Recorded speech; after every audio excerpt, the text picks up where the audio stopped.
In 1966, Scott Walker was at the very top of the UK charts. Millions of records sold.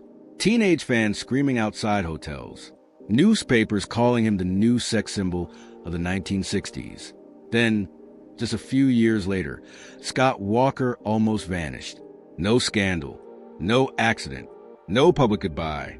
A man at the peak of fame chose to erase himself from the spotlight. Why would someone who had everything choose silence instead? At his peak, Scott Walker was not just famous. He was everywhere. Between 1965 and 1967, the Walker brothers placed multiple singles at #1 on the UK charts. Make It Easy on Yourself sold over 1 million copies. Sun Ain't Gonna Shine Anymore did the same. At just 23 years old, Walker was performing in front of hysterical crowds night after night. Teenage fans fainted.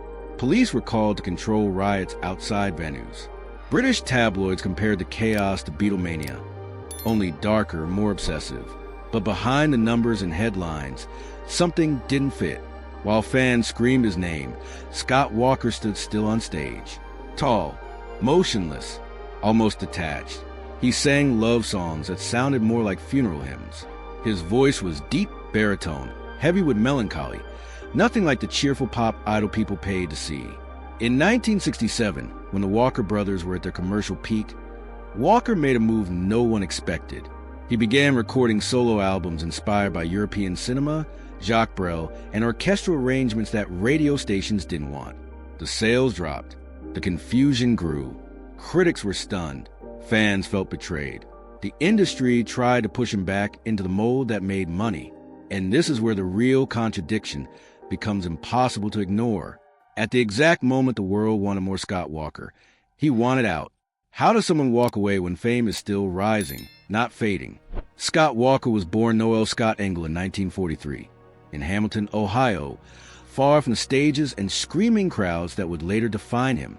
His childhood was not shaped by chaos or poverty in the obvious sense, but by something quieter and more corrosive: emotional distance, instability, and a persistent feeling of not belonging anywhere for very long. His parents' marriage did not last, and after their separation, Walker moved repeatedly with his mother, drifting through cities and environments without roots. There was no stable home to return to, no fixed sense of identity to grow into. Even early on, he learned how easily life could change direction without warning, and how little control a child truly had over the world around him. Music became refuge before it became ambition. As a teenager, Walker gravitated toward records that felt heavier than his years, drawn to dramatic voices and emotionally loaded arrangements rather than simple pop melodies. He was already uncomfortable with surfaces, with anything that felt shallow or performative. Those who knew him later would describe him as introspective to the point of withdrawal. A young man who observed more than he spoke, who seemed permanently aware of the gap between how things looked and how they felt. That gap would become the defining tension of his life. When his musical career began to accelerate, it did so without giving him time to mature emotionally into it. Success arrived before self-understanding. Fame came before identity. The industry quickly decided who Scott Walker was supposed to be: tall, handsome, mysterious, marketable. But that version had very little to do with the person underneath. He did not grow up dreaming of being admired by millions. He did not crave visibility. In fact, attention unsettled him.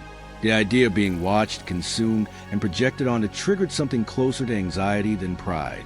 Psychologically, this mattered. Walker's sensitivity, which later fueled his artistry, also made him vulnerable. He internalized pressure deeply. Praise did not energize him the way it did other performers. It weighed on him. Each compliment narrowed the space in which he could exist as a real person, separate from expectation. Where other artists learned to perform confidence, Walker felt increasingly exposed, as if fame were peeling layers off him rather than adding armor. Even in his early 20s, those close to him noticed signs of withdrawal. He drank heavily, not in the chaotic, headline-grabbing way of later rock stars, but as a form of escape, a method of quieting the constant friction between his inner world and his public role. Alcohol dulled the noise, but it also deepened his isolation. He was surrounded by people yet fundamentally alone, praised constantly yet rarely understood. What is crucial here is that Scott Walker did not lose himself after fame. He never had the chance to fully form before it arrived. The seeds of his later rejection of celebrity were already present long before the charts, the tours, and hysteria. Fame did not change him. It collided with him at the worst possible moment, when his sense of self was still fragile and unresolved. This is why his later choices cannot be reduced to eccentricity or arrogance. They were not acts of rebellion for attention. They were acts of self-preservation. Walker understood, perhaps earlier than most, that the version of himself the world wanted was not sustainable. The smiling idol, the romantic lead singer, the object of desire, none of these roles offered him psychological safety. They demanded performance, repetition, and emotional dishonesty. And so the central question begins to sharpen. If a person learns early in life that stability is temporary and identity is easily overwritten by circumstance, what happens when the entire world tries to decide who you are for them? Scott Walker did not step into the music industry, so much as he was pulled into it. What began as opportunity quickly hardened into expectation. When the Walker brothers started gaining traction, success arrived with speed that left no room for negotiation. Tours were booked back-to-back. Television appearances multiplied. Photo shoots, interviews, rehearsals, flights, hotels. The machinery of fame moved faster than the person inside it could process. Decisions were made for him, not with him. His image was shaped externally, polished, and simplified for mass appeal. The industry did not see a complicated young man with a fragile inner world. It saw a product that worked. Tall, handsome, mysterious, a voice that sounded older than his age. He was positioned as a romantic figure, a safe fantasy, someone audiences could project onto without resistance. That projection became relentless. Every smile was analyzed, every silence interpreted, every deviation corrected. The message was clear: this version of you sells. Do not deviate. But Scott Walker was already deviating internally. He listened to music no one around him understood. He was drawn to European chanson, to orchestral arrangements, to lyrics steeped in ambiguity and emotional weight. He admired Jacques Brel not because he was popular, but because he was uncompromising. This created a widening split. On stage, he performed songs chosen for mass consumption. Off stage, he absorbed influences that pointed in the opposite direction. The more successful he became, the less aligned he felt with the work attached to that success. What made this phase especially damaging was the absence of pause. There was no moment to ask whether this life was sustainable. There was only momentum. Applause replaced reflection. Deadlines replaced choice. In interviews, Walker began to withdraw. Answers shortened. Humor dried up. He became visibly uncomfortable discussing himself, as if language itself might trap him further into a role he did not recognize. Fame was no longer a reward. It was surveillance. The pressure was not only external, it became internalized. Walker began to judge himself through the lens of expectation. Was he grateful enough? Charismatic enough? Normal enough? This kind of self-monitoring erodes a person quietly. There is no explosion, just exhaustion.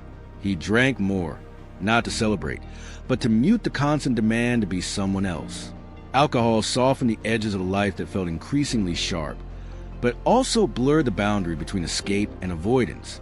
Crucially, Scott Walker never believed the narrative that success would eventually feel comfortable. He sensed early on that comfort was not coming. The system required compliance, repetition, and emotional flattening.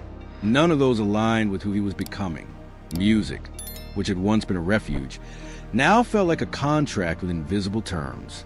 Every performance reaffirmed an identity he did not choose. Every encore tightened the cage. By the time the public believed he had arrived, Scott Walker already felt trapped. And once a person recognizes that their freedom is shrinking rather than expanding, the question is no longer how to succeed. It becomes how to escape. By the late 1960s, Scott Walker had achieved what most artists spent a lifetime chasing. The records sold. The venues filled. His face was recognizable before his name. On paper, this was success in its purest form. In reality, it was the moment the fracture became impossible to hide. The public image was carefully managed. Scott Walker was presented as refined, romantic, and slightly distant, a figure of quiet allure. That distance was misread as mystery, when in truth it was discomfort. Interviews became exercises in restraint. He spoke less, revealed nothing, and learned how to survive conversations by keeping them shallow. The industry praised this as professionalism. Internally, it felt like erasure. What made this phase uniquely painful was that his artistic ambitions were evolving faster than his public role could accommodate. Walker did not want to repeat what had already worked. He wanted to move inward, not outward. His early solo records reflected this shift. The arrangements grew heavier, the themes darker. Loneliness, dread, power, and moral ambiguity replaced youthful longing. These were not songs designed to reassure listeners. They demanded attention, patience, and emotional tolerance. Radio stations hesitated. Fans grew confused. Sales declined, not because the work lacked quality, but because it resisted easy consumption. The industry responded predictably. There were attempts to steer him back toward safer material, to remind him what had made him famous in the first place. This only deepened the tension. To Walker, return to that sound felt dishonest, like performing a version of himself that no longer existed. Each compromise felt like a small betrayal. At the same time, fame amplified his sense of exposure. The more visible he became, the less he felt in control of his own narrative. Strangers felt entitled to him. Journalists framed him through cliches he did not recognize. Fans projected fantasies onto his silence. Even praise became intrusive. It fixed him in a moment he was actively trying to leave behind. This is where many artists doubled down, choosing relevance over authenticity. Scott Walker did the opposite. Instead of negotiating with the market, he withdrew from it. He did not announce a reinvention. He did not explain himself. He simply began stepping away, album by album, appearance by appearance, until the distance became unmistakable. What looked like decline from the outside was, for him, an act of resistance. The contradiction is brutal. At the point where he was most visible, he felt least real. At the point where he was most admired, he felt most misunderstood. Fame did not validate him. It compressed him. The image the world celebrated was incompatible with the person he was becoming. And once that incompatibility becomes clear, the choice is stark. Do you protect the image that sustains your status? Or do you protect the self that allows you to survive? What followed was not a breakdown, and it was not confusion. It was a withdrawal carried out with patience and intent. Scott Walker did not slam the door on fame. He closed it slowly, deliberately, as if making sure it would not reopen by accident. Appearances became rare. Interviews were declined.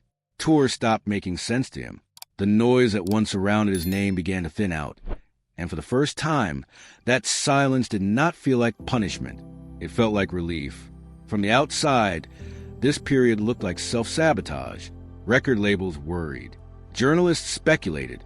Fans waited for a return to form that never came. But Walker was not drifting. He was recalibrating. He understood something most artists avoid admitting. The version of success he had achieved required him to perform a role that was slowly destroying his psychological stability. Stepping away was not an act of fear. It was an act of survival. When he reemerged musically, the shift was unmistakable. The work no longer sought approval. It no longer explained itself. Songs stretched into unfamiliar shapes. Traditional melody loosened its grip. Silence became structural, not accidental. Listening now required effort. Discomfort was no longer a side effect. It was the point. Walker had stopped writing for an audience he did not trust and started writing from a place that did not ask permission. The themes grew colder, heavier, and more disturbing. Power, authority, violence, moral collapse. These were not confessional lyrics disguised as art. They were examinations. Walker was no longer interested in emotional relatability. He was interested in confronting what people preferred not to sit with. The music did not offer release. It offered tension, and many listeners could not follow him there. Commercial consequences arrived quickly and predictably.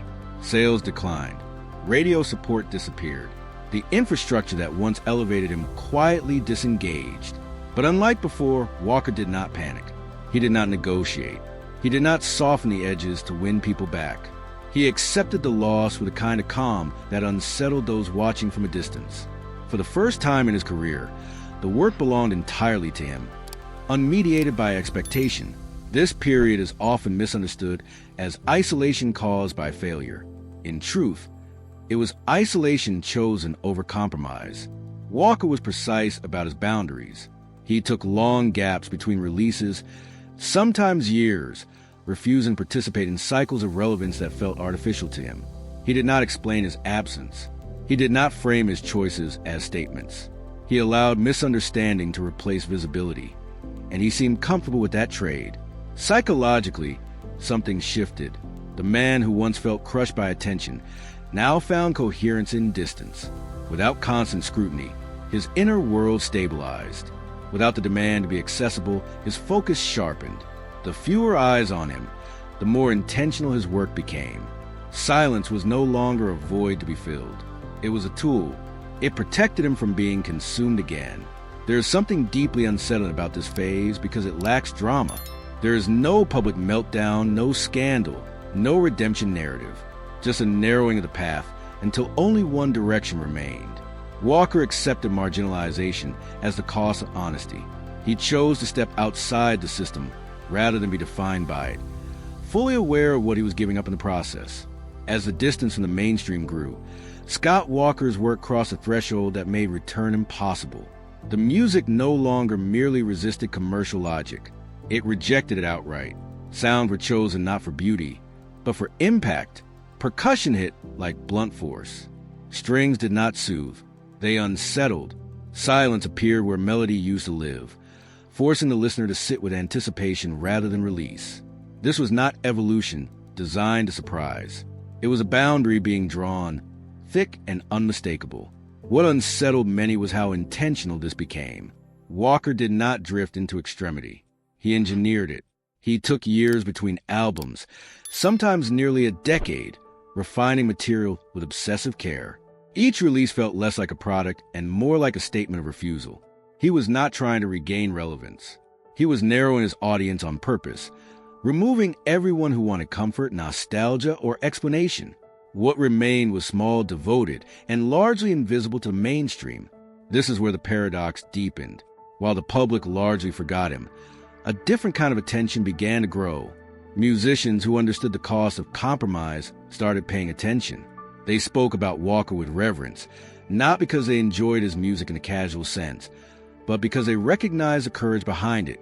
To them, he represented a path few dared to take, the decision to let go of approval entirely. He became influential not through ubiquity, but through example. Yet influence did not erase the personal cost. Walker lived quietly, deliberately removed from the circuits that once defined him. There were no comeback narratives, no reconciliations with his former image. He did not soften with age. If anything, his work became more severe, more distilled. This severity was not bitterness. It was consistency. He had made a choice, and he honored it without hesitation. Psychologically, the solitude was complex. On one level, distance protected him. Without constant scrutiny, he could exist without performing. Without expectation, he could think clearly. But solitude also amplifies whatever lives inside it. The themes he explored grew darker not because he was chasing provocation, but because he was no longer filtering himself. Power, cruelty, obsession, and moral decay were not metaphors meant to shock. They were subjects he believed deserved confrontation, even if that confrontation repelled. What is striking is the absence of regret. Walker never framed his withdrawal as sacrifice. He did not speak about what he lost. He behaved as if the trade had been fair. Fame was exchanged for autonomy. Visibility was exchanged for coherence. The system that once defined him no longer had access to him, and that separation appeared to stabilize rather than diminish him. In a culture that equates success with scale, Scott Walker inverted the equation. He measured success by how little compromise remained. Each album reduced the space between intention and execution. Each year of silence reinforced his refusal to be absorbed again. He was no longer falling away from the mainstream. He had stepped outside it entirely. And that leaves a question that lingers uncomfortably. When someone chooses obscurity not because they failed, but because they succeeded too well at being seen, what does that say about the cost of fame itself? By the time Scott Walker had fully stepped outside the mainstream, something unusual happened. His absence began to speak louder than his presence ever had, while the public memory of him faded. A different conversation quietly took shape beneath the surface of popular culture. Artists who had grown wary of the compromises demanded by success started tracing their own doubts back to his choices. Walker was no longer a star to emulate. He became a reference point, a cautionary figure, and, for some, a model of integrity. This kind of influence does not announce itself. It spreads slowly through liner notes, interviews, and backstage conversations rather than charts. Musicians spoke about him with a particular tone, one that suggested gratitude mixed with unease. They did not celebrate him for hit songs. They pointed to his refusal, his willingness to let popularity collapse rather than allow his work to become false. In an industry built on repetition, Walker represented rupture. What made this transition remarkable was its asymmetry. He gained respect as he lost visibility. The less accessible his music became, the more seriously it was taken by those who understood what it cost to make it. His albums were not widely consumed, but they were intensely studied.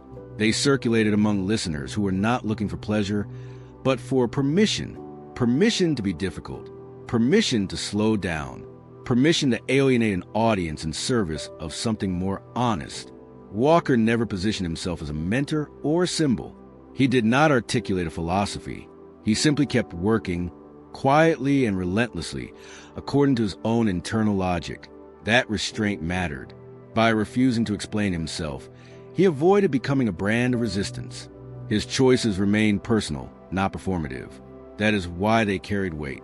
They were not gestures. They were consequences. As years passed, the contrast sharpened. Many of his contemporaries chased relevance through reinvention, nostalgia tours, or self-mythologizing. Walker did none of this. He did not reconcile with his past in public. He did not soften his sound to invite reassessment. He allowed time to do what it would, confident that misunderstanding was preferable to distortion. In doing so, he redefined legacy as something that does not require mass recognition to endure. This phase reframes the entire narrative of his life. What looked like disappearance becomes continuity. What looked like decline becomes alignment. Walker did not vanish. He relocated his work to a space where it could exist without distortion. He accepted that most people would never follow him there, and he made peace with that reality. The result is a legacy that resists summary. He is remembered not for a single era, but for a trajectory, not for a comeback, but for consistency, not for satisfying an audience, but for refusing to lie to one. His influence survives in fragments, in decisions other artists make when no one is watching. And this leads to a final tension that defines his story. If a person shapes culture most powerfully by withdrawing from it, what does that reveal about the structures we use to measure artistic worth? In his later years, Scott Walker lived almost exactly as he had designed his work, quietly, selectively, without commentary. There was no attempt to correct a record, no desire to reframe his past for comfort or clarity. He released music slowly, with long stretches of silence in between, as if time itself had become part of the composition. Each appearance felt deliberate, never obligatory. He did not return to explain himself. He returned only when there was something precise he needed to say. By this stage, his audience was small but intensely attentive. These listeners did not wait for reassurance. They waited for honesty. They understood that what Walker offered was not pleasure in the conventional sense, but confrontation. His later work did not soften with age. It stripped away excess. Sound became harsher, more skeletal. Themes circled power, cruelty, obedience, and the mechanics of domination. These were not provocations aimed at relevance. They were obsessions he had chosen not to dilute. What stands out in this period is the absence of nostalgia. Walker never revisited his early hits as a form of reconciliation. He did not perform them to remind the world of what he had been. That version of himself belonged to another life, and he showed no interest in resurrecting it. For him, artistic integrity meant refusing to exploit even his own history. The past was not a resource. It was a closed chapter. As his health declined, the distance remained. There were no farewell tours, no final statements designed to shape how he would be remembered. He allowed his work to stand without framing. In doing so, he resisted the final temptation offered to most artists, the chance to simplify their story at the end. Walker left it unresolved on purpose. Complexity was not something to be clarified. It was something to be respected. His death did not trigger a sudden wave of rediscovery in the mainstream. There were no chart resurgences, no viral moments. Instead, there was something quieter. Musicians spoke, writers reflected, listeners returned to albums they had never fully understood the first time. The legacy unfolded slowly, the way his life had, without spectacle, without closure. What remains is not a catalog designed to be consumed easily, but a body of work that asks something of the listener: attention, patience, courage. Walker's legacy is not about influence measured in numbers. It is about permission granted silently, permission to refuse, permission to disappear, permission to choose coherence over applause. And that leads naturally to the final reflection, the one his life keeps circling without ever answering directly. Scott Walker's story does not end in triumph or tragedy.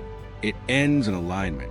He did not conquer the industry, and he was not destroyed by it.